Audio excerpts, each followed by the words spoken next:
Olá, meus amigos e irmãos do canal Retorno da Glória, que a graça e a paz do nosso Senhor e Salvador Jesus Cristo esteja sobre todos vocês. Bom, meus amigos, acontece que há poucos dias Taiwan relatou que cerca de 150 aeronaves da Força Aérea Chinesa entraram em sua zona de defesa e o país então considerou isso como um assédio por parte da China.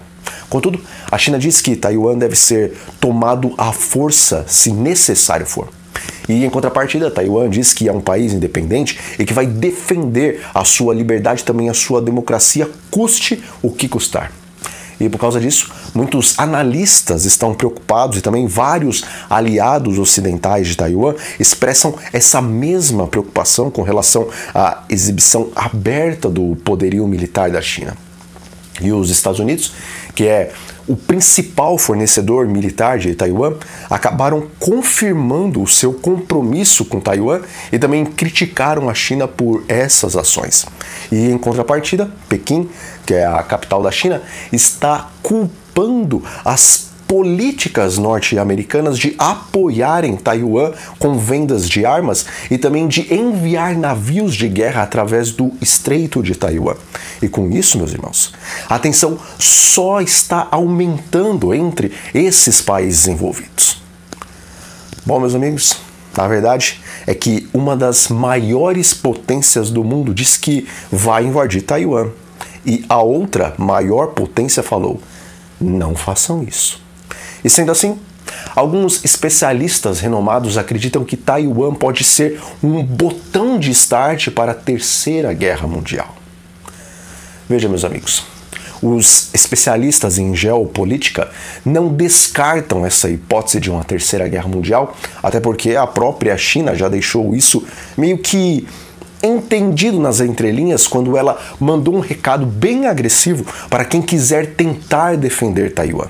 E uma dessas violentas ameaças foi feita ao Japão nesse mesmo ano de 2021, quando o governo chinês alertou os japoneses dizendo que se eles tentarem defender Taiwan, eles irão receber em seu território bombas nucleares muito mais potentes do que aquelas que foram lançadas em Hiroshima e Nagasaki.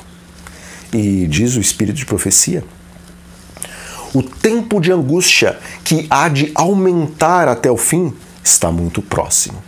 Não temos tempo a perder. O mundo está agitado com o espírito de guerra.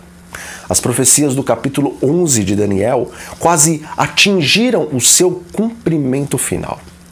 The Review and Herald, 24 de novembro de 1904. Veja, amigos, embora o espírito de profecia não tenha categoricamente afirmado que haverá uma Terceira Guerra Mundial, até porque Ellen White nem sequer passou pela Primeira Guerra, ainda assim, o Espírito Santo, através da sua profeta, fez um link entre o espírito de guerra dos últimos dias com o tempo de angústia citado no capítulo 12 do profeta Daniel e no capítulo 24 do livro de Mateus. E além disso, o Espírito Santo, através da sua profeta, também linkou o espírito de guerra dos últimos dias e a grande angústia às cenas finais descritas no capítulo 11 do profeta Daniel. Irmãos, quando nós vamos ao capítulo 11 de Daniel, ali nós vemos a saga de conflitos entre o rei do norte e o rei do sul. E conforme a compreensão historicista de interpretar a profecia, vemos que esses conflitos entre o rei do norte e o rei do sul foram conflitos militares e reais durante um extenso período da história do mundo.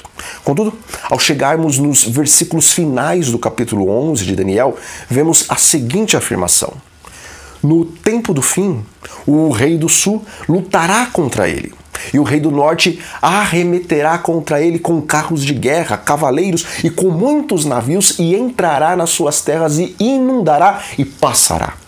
Daniel 11, versículo 14. Veja, aqui nós entendemos que o rei do norte e o rei do sul também passaram a ter uma proporção espiritual, pois o rei do norte passa a ser o papado com o seu falsificado cristianismo e o rei do sul passa a ser as religiões e também as filosofias que se opõem às tradições da Igreja Romana. Bom, a verdade é que Roma não possui um exército. Mas, assim como na Idade Média ela se utilizava dos exércitos das principais nações para fazer as suas guerras, da mesma forma, nesses últimos dias a nação norte-americana será a força bélica de Roma. E sendo que a profecia do capítulo 11 de Daniel nos mostra que no âmbito espiritual as tradições de Roma vencerão, tanto o ateísmo como as demais filosofias e religiões que não se enquadrarem às suas tradições. Então, amigos, não podemos descartar por completo a possibilidade de também haver um conflito bélico entre a força militar do Rei do Norte com as forças militares dos países os quais não se curvam às tradições e crenças romanas.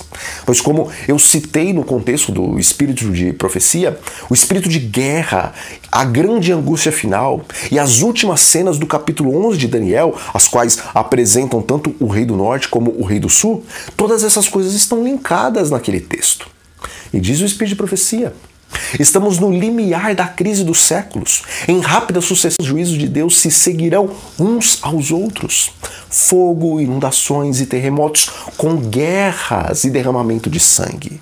Há perante nós tempos tempestuosos, mas não pronunciemos uma só palavra de incredulidade ou desânimo. Eventos finais, página 12. Bom, meus irmãos, sem dúvida alguma, nós vivemos em um período extremamente solene e interessante. E nós vemos, ao mesmo tempo, grandes movimentações e também acontecimentos no tocante às guerras, clima, saúde, fenômenos naturais e religião. E como pessoas que não são e não estão nas trevas, mas como aqueles que são e que estão na luz, então, não desprezemos esses inúmeros sinais da brevidade da volta de Jesus e nem procrastinemos a nossa preparação para estarmos em pé em defesa da verdade nesses últimos dias e tremendos momentos da história do grande conflito. Mas que nesse momento, meus amigos, nos apeguemos como nunca antes ao Senhor, rogando-lhe a presença do Espírito Santo em nossas vidas e também pedindo que o Senhor não permita que esses eventos venham a atrapalhar a nossa pregação da última advertência.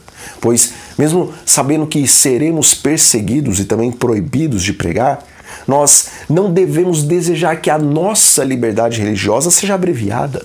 Pois, ao mesmo tempo que devemos orar e trabalhar para que o tempo seja abreviado, devemos orar para que a perseguição seja encurtada, a fim de termos mais tempo de paz para levarmos avante a obra de pregar o Evangelho do Reino.